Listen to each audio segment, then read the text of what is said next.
에스겔 14장까지 읽었습니다. 사회적으로 힘들고 어렵고 때로 우리 마음이 불안한 가운데에도 주 앞에 나와 예배하는 여러분들에게 오늘도 하나님 붙잡으시고 크신 은총 베푸시기를 원합니다. 어제 오후에 참 마음이 불편하더라고요. 참 올 것이 왔구나 그런 생각도 들고요. 그러나 저는 하나는 고비라고 또 하나의 고비라고 생각했습니다. 어떤 분들은 억지로 예배해서 하나님께 영광이 되느냐, 그런 저는 억지로 하는 게 아닙니다. 하나님이 기뻐하시는 예배고 우리가 가만히 있어서 해결되는 것이 아니기 때문에 이런 때일수록 주 앞에 나와서 저는 부르짖어야 된다고 생각하고, 하나님은 번제와 화목제로 부르짖음의 기도로 해결하신 것을 성경은 계속 말씀하고 있습니다. 오늘 새벽 주 앞에 나오는 발걸음이 그렇게 가볍지 않았습니다. 모든 교회의 예배를 다 막아놓고 비대면으로 인터넷으로 총리가 그렇게 명령을 했습니다. 그러나 저는 총리 명령에 따르기보다는 오늘도 전에 하던 대로 예수님 습관대로 가서 기도하셨던 것처럼 주님께 기도하며 예배하며 하루를 시작하기 위해서 모인 것입니다. 인생은 돌아가고 시대는 지나갑니다. 곧 지나갈 것입니다. 그러나 제가 이미 초창기에 말씀드렸던 것처럼 이보다 더 큰 재앙이 오더라도, 이보다 더 큰 어떠한 행정명령이 떨어지더라도 저는 예배합니다. 우리 교회를 다 창살로 막아놓아도 저는 잔디밭에 가서 예배드리겠다고 이미 말씀드렸습니다. 저는 오늘 죽어도 좋고 내일 죽어도 좋고 언제라도 좋습니다. 하나님이 기뻐하시는 그 삶의 자리로 나가서 사도바울과 같이 죽을 것도 각오하면서 그렇게 예배합니다. 남들을 그렇게 하지 말라고 강요하거나 그러지 말고 믿음이 있어서 예배하기 위해서 나오는 분들은 계속 나와서 예배할 것이고, 믿음이 따라가지 못하는 사람들은 집에서 영상으로 할 것이고, 그렇지 자꾸만 내 생각을 주입시키려고 안 좋은 부정적인 이런 것을 하면 안 됩니다. 저에게는 직접 말하기가 그러니까 장로님들한테 막 전화해서 그리고 그러는데 그렇게 하면 안 됩니다. 저에게 직접 말을 하든지 그래야지.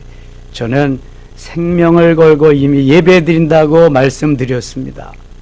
그리고 혹시 광화문 같은데 그 근처에 가셨던 분들은 스스로 자가격리하시고 검사도 받으시고 그러는 게 본인도 좋고 공동체도 다 좋은 것입니다. 저는 전광훈 목사 같은 정치 목사가 아닙니다. 저는 정치에 관심도 없고요.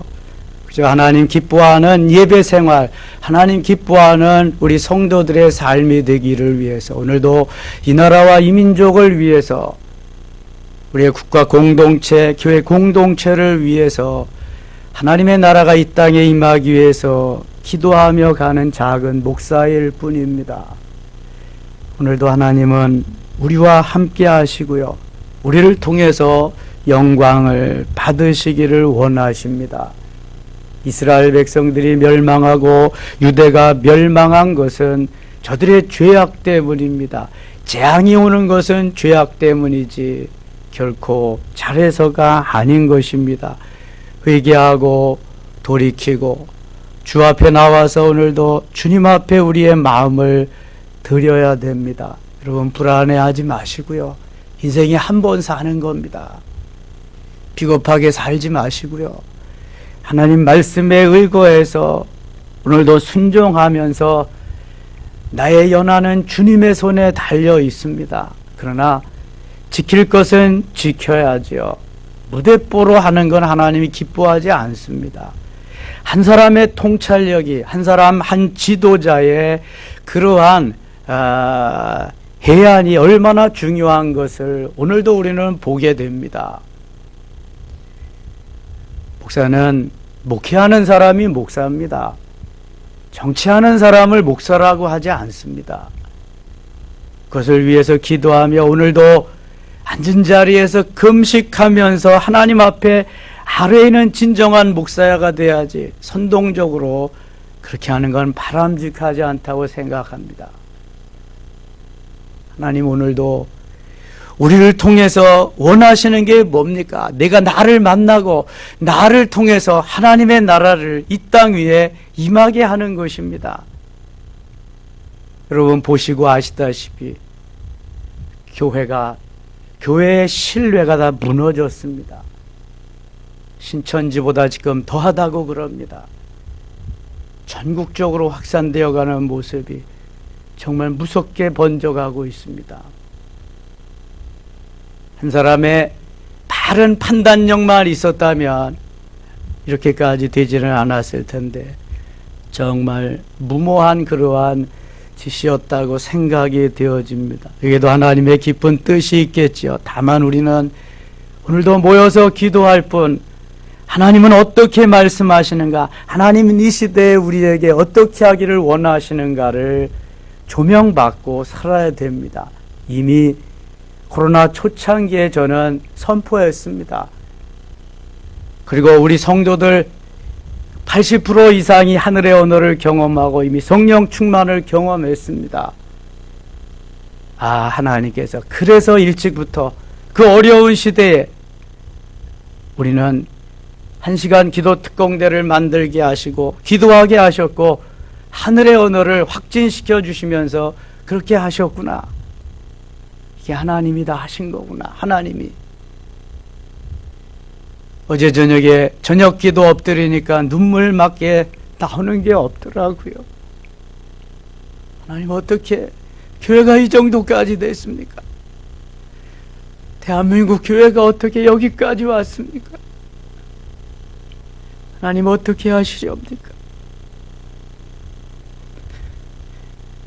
하나님이 우리를 통해서 하시고자 하시는 일들을 우리가 잘 이루어 나가는 게 하나님의 백성들인데 참으로 이 백성이 하나님을 모르고 하나님을 두려워하지 아니하고 사람 옳은 대로 자기 소견에 옳은 대로 오늘도 그렇게 가는 그 마음이 너무나 안타까웠던 것입니다. 히스겔에게 말씀하시는 그 하나님의 말씀은 절규입니다. 12장 가겠습니다. 12장 10절입니다. 너는 그들에게 말하기를 주 여호와의 말씀에 그것은 예루살렘 왕과 그 가운데 있는 이스라엘 온 족속에 대한 묵시라 하셨다고. 묵시는 계시입니다. 아직 밝혀지지 아니한 것을 드러내는 것이 묵시 계시입니다. 레볼루션. 또 말하기를 나는 너희 징조라 내가 행한 대로 그들도 포로로 사로잡혀가리라. 안 잡혀가면 좋고 무슨 일이 안 일어나면 좋지만 하나님은 이미 그의 죄의 대가로 다 잡혀가리라 말씀하고 있습니다. 우리가 성벽을 뚫고 행장을 거리로 가지고 나가고 그 중에 왕은 어두울 때 어깨에 행장을 메고 나가며 눈으로 땅을 보지 아니하려고 자기 얼굴을 가리리라 하라. 내가 또 내 그물을 그의 위에 치고 내 올무에 걸리게 하며 그를 끌고 갈대아 땅 바벨론에 이르리니 그가 거기에서 죽으려니와 그 땅을 보지 못하리라. 갈대아는 바벨론입니다. 19절 가겠습니다. 이 땅 백성에게 말하되 주 여호와께서 예루살렘 주민과 이스라엘 땅에 대하여 이르기를 그들이 근심하면서 그 음식을 먹으며 놀라면서 그 물을 마실 것은 이 땅 모든 주민의 포악으로 말미암아 땅에 가득한 것이 황폐하게 됨이라. 사람이 거주하는 성읍들이 황폐하며 땅이 적막하리니 내가 여호와인 줄을 너희가 알리라 하셨다. 하나님을 떠나고 하나님의 법을 어기면서 불순종하면은 오는 것은 황폐한 것입니다. 하나님이 이렇게 만드시는 거죠. 24절입니다. 이스라엘 족속 중에 허탄한 묵시나 아첨하는 복술이 다시 있지 못하리라. 허탄한 묵시, 아첨하는 복술, 거짓 선지자들이 예언하는 것입니다. 거짓 선지자들의 말입니다. 나는 여호와라, 내가 말하리라. 내가 하는 말이 다시는 더디지 아니하고 응하리라.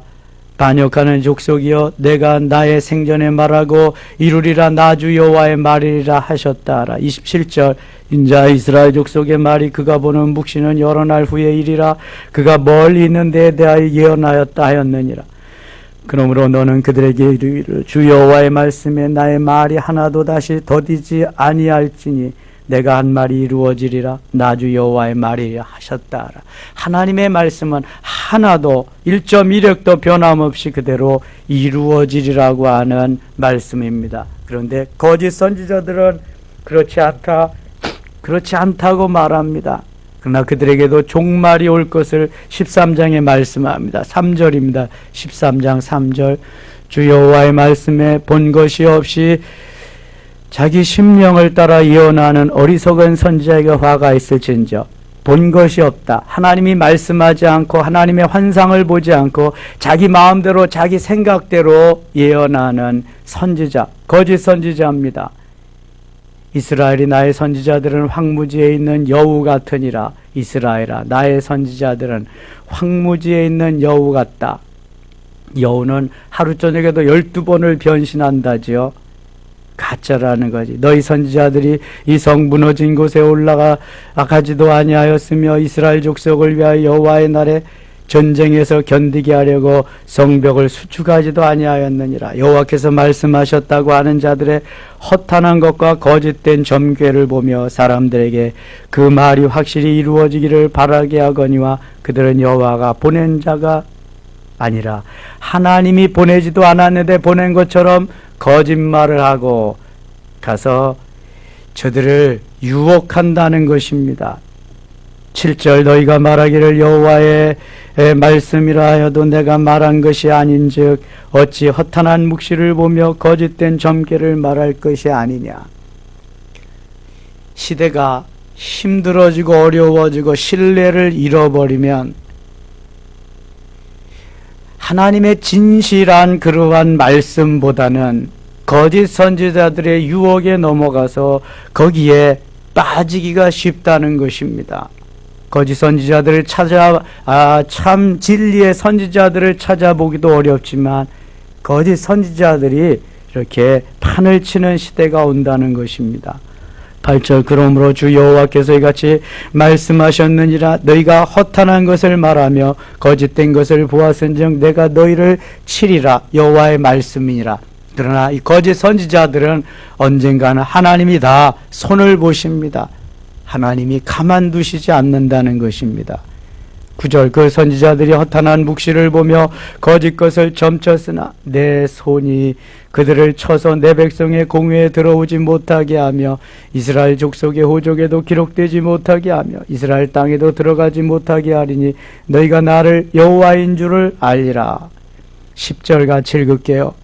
이렇게 칠 것은 그들이 내 백성을 유혹, 평강이 없으나 평강이 있다 함이라. 어떤 사람이 담을 쌓을 때 그들이 휘치를 하는도다. 거짓 선지자들. 18절 가겠습니다. 18절.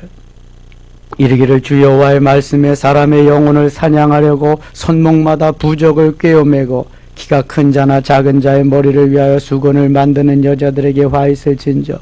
너희가 어찌하여 내 백성의 영혼을 사냥하면서 자기를 위하는 영혼을 살리려 하느냐. 지금 거짓 선지자들에게 하시는 말씀입니다.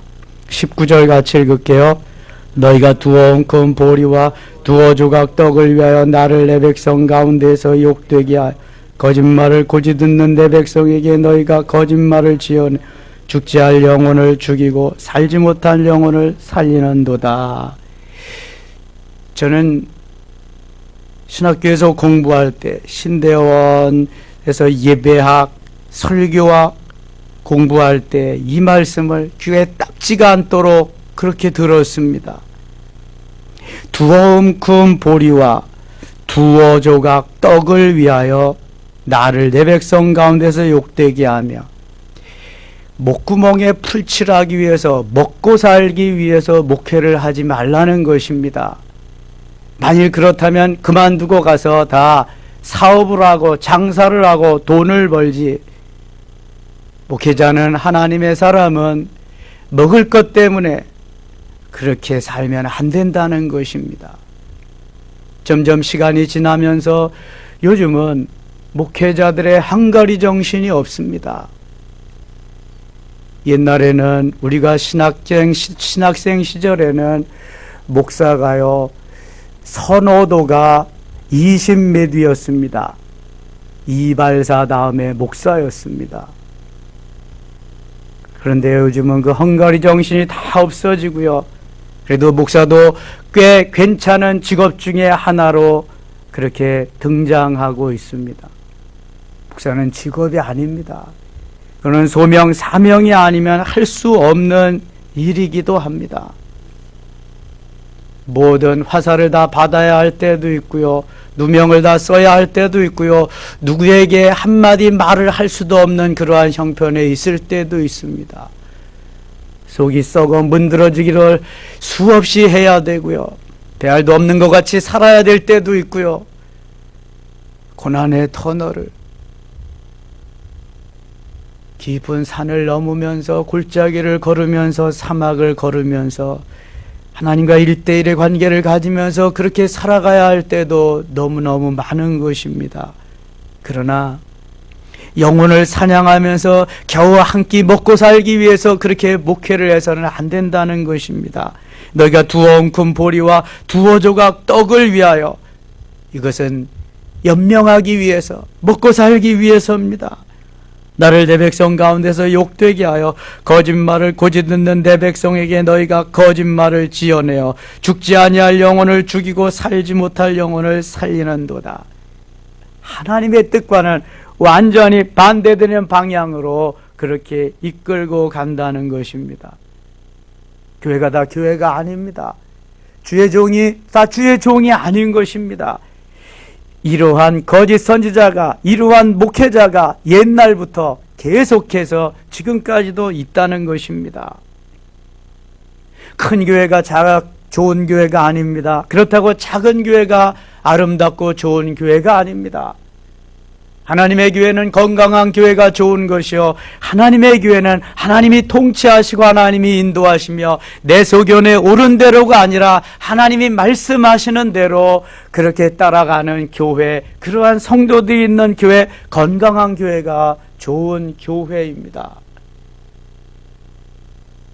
큰 교회 다니는 사람은 자기도 큰 자인 것 같은데요, 절대로 그렇지 않습니다. 그 안에 예수 그리스도가 계시느냐, 그 안에 정말 주님이 통치하시냐, 주님의 나라가 임했느냐, 하나님의 나라가 그 안에 임했느냐, 누가복음 17장 20절 21절 같이, 로마서 14장 17절과 같이 정말 하나님이 다스리는 그 은혜 속에 살아가느냐, 이것이 중요한 것입니다. 저는 결코 두어 웅큼 보리와 두어 조각 떡을 위해서 목회하지 않습니다. 지난번에 당에 모였는데 장로님들이 그러더라고요. 어떻게 대출 또 조금 더 할 수 있으면 해서 미리 목사님 사택을 좀 마련해 놓는 게 좋지 않겠냐고. 저는 아니라고 했습니다. 제가 31년 개척해서 목회해오는 동안 그렇게 한 적이 없습니다. 40여 년 목회 여정에 저는 그런 뜻을 품고 목회한 적이 한 번도 없습니다. 집 없이 노숙자로 살면 살아도 저는 그렇게는 안 할 것입니다. 두어 웅큼 보리와 한 조각 떡을 위해서 내가 내 영혼을 맡기고 목회를 그렇게 마무리하지 않을 것입니다. 하나님이 우리에게 원하시는 것은 진정 하나님의 영광을 위해서 하나님의 역사를 이루는 그러한 목회자가 아니겠습니까? 그러한 삶의 리더가 아니겠습니까? 큰 교회 목사님들이 도마 위에 오르는 것은 오직 주님, 오직 예수 생명, 예수 능력, 예수 심장이 아니라 오늘도 내 몫을 챙기고 세상 사람들과 다름없는 그러한 부와 명예, 이런 것 때문이 아니겠습니까? 오늘도 주님은 우리에게 간절히 간곡하게 말씀하십니다. 너희가 진정한 하나님의 사람이냐고. 내가 진짜 하나님의 사람이냐고. 주님의 물음에 우리는 대답할 수 있어야 됩니다.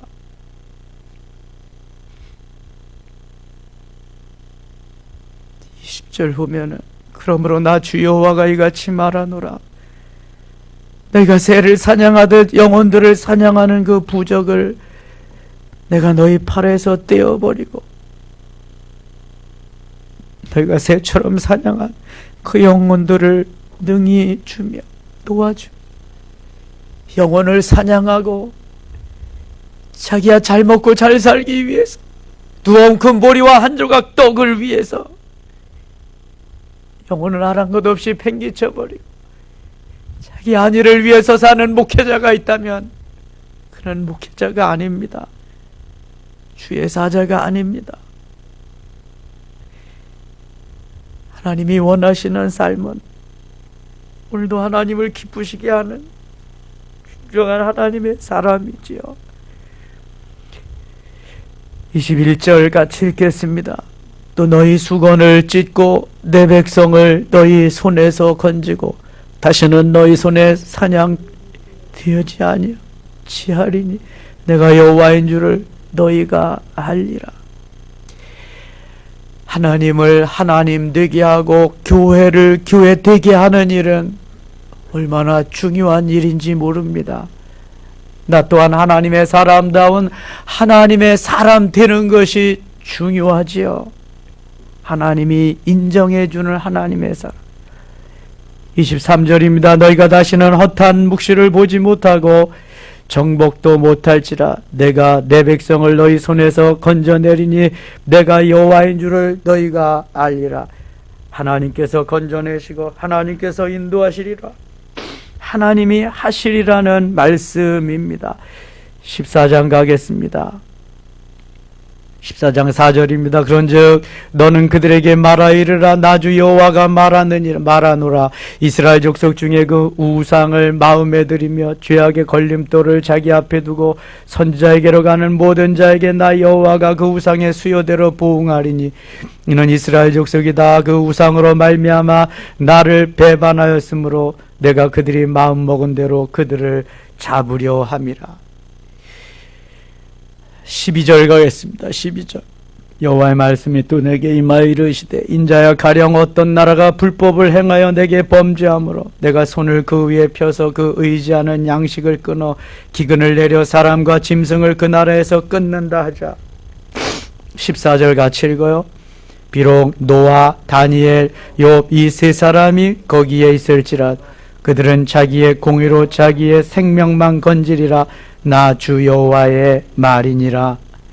아무리 신앙생활을 잘하고 의인의 반열에서 하나님이 인정하는 사람들이 있다고 해도 다니엘이 있고 의인 노아가 있고 고난의 대명사 욥이 있다고 할지라도 그들이 그 다른 이들을 건져낼 수가 없다는 거예요. 구원은 1대1의 관계입니다. 하나님과 나와의 1대1의 관계이기 때문에 그들이 저들을 구원할 수 없다는 겁니다. 15절 가령 내가 사나운 짐승을 그 땅에 다니게 하며 그 땅을 황폐하게 하여 사람이 그 짐승 때문에 능히 다니지 못하게 한다 하자.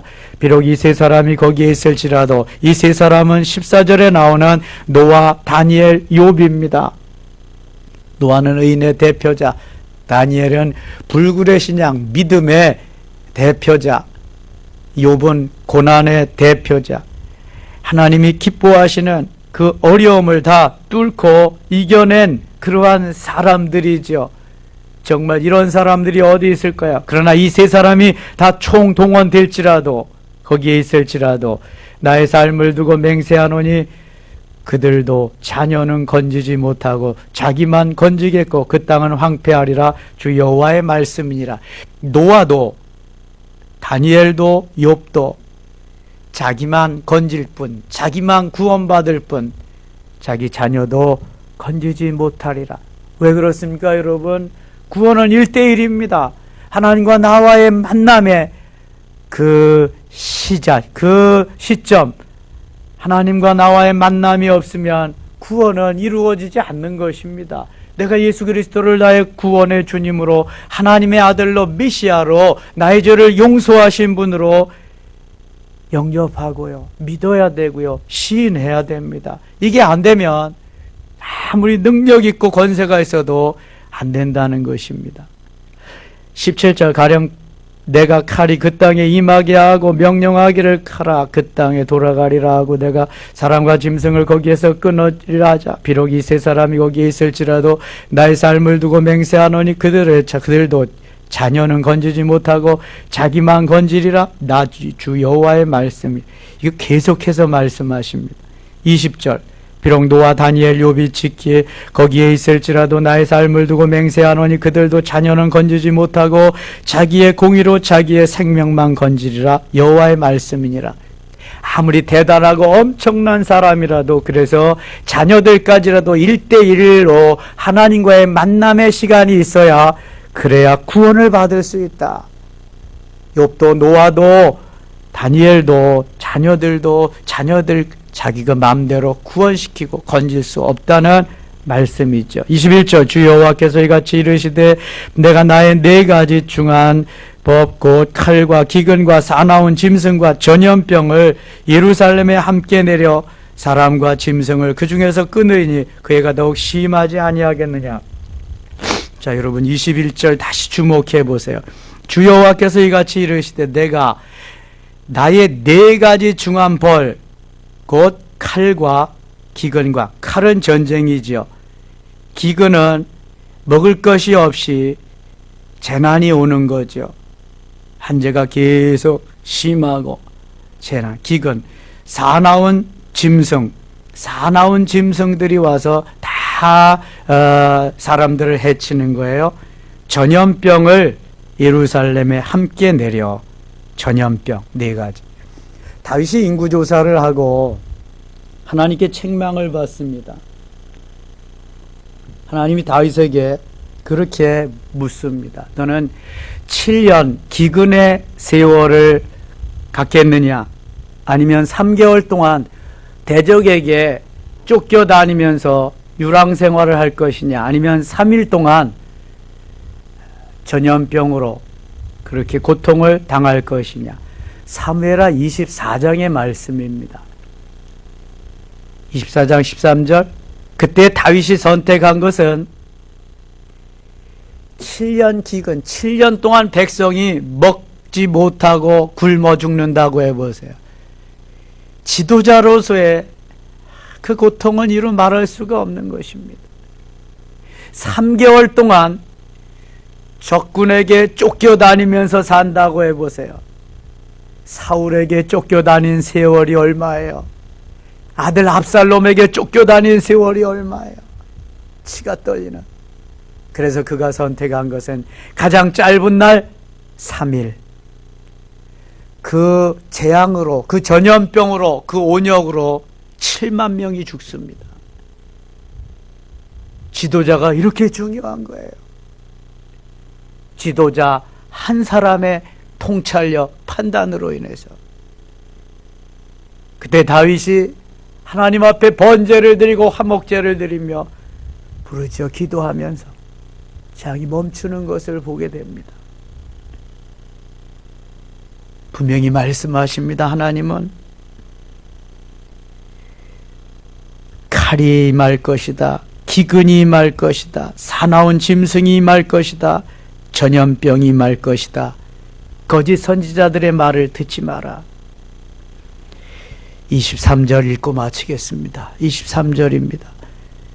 너희가 그 행동과 소행을 볼 때에 그들에 의해 위로를 받고 내가 예루살렘에 행한 모든 일이 이유 없이 한 것이 아닌 줄을 알리라. 주 여호와의 말씀. 다 같이 우리 23절 읽고 마치겠습니다. 너희가 그 행동과 소행을 볼 때 그들에 의해 위로를 받고 내가 예루살렘에서 행한 모든 일이 이유 없이 한 것이 아닌 줄을 알리라. 주 여호와의 말씀이니라. 아멘. 오늘도 주님께서 우리에게 은혜 주시고 위로 주실 수 있기를 원합니다. 안중호 집사님이 전에 뇌경색으로 쓰러지신 일이 있었는데 이번에 어지러워서 병원에 갔더니 피가 잘 안 통한다 그래서 지금 성모병원 입원 중이시랍니다. 기도해 주시기 바랍니다. 기도하겠습니다. 하나님 아버지, 오늘도 함께 하시고 도우시고 은혜 베푸시니 고맙습니다. 세상이 너무 지금 어지럽습니다. 믿음을 지켜가기가 힘듭니다. 코로나로 인해서 불안해하는 그러한 마음도 또한 있습니다. 하나님, 옛부터 있던 전염병입니다. 이상할 것도 하나도 없습니다. 더 엄청난 재앙이 올 수도 있습니다. 주님을 사랑하고 주님을 사모하는 그 마음이 변치 않게 하시고 거짓 선지자들의 말을 따르지 말고 주님의 말씀만 귀 기울이며 주님이 우리와 함께 하심을 믿고 큰 산아 내가 무엇이냐, 내가 수룹바벨 앞에서 평지가 되리라는 말씀 의지하고 오늘도 승리한 날 되기를 원합니다. 대한민국 교회를 주님 불쌍히 여겨주시고 1천만 그리스도인이 깨어 있어야, 8만 교회가 깨어 살아 있어야 이 나라가 삽니다. 하나님, 우리 섬김의 교회 기억하시고 오늘도 우리 성도들이 가는 곳에 확진자 만나지 않게 하시며 하나님이 천군 천사 보내 지켜주시고 승리케 하소서. 지금까지 지켜주신 주님, 우리는 계속해서 예배와 기도에 계속해서 할 것입니다. 하나님 도와주시옵소서. 지켜주시옵소서. 우리의 작은 불꽃이 대한민국 전역에 활활 타오르게 하여 주시옵소서. 예수님 이름으로 기도드리옵나이다. 아멘.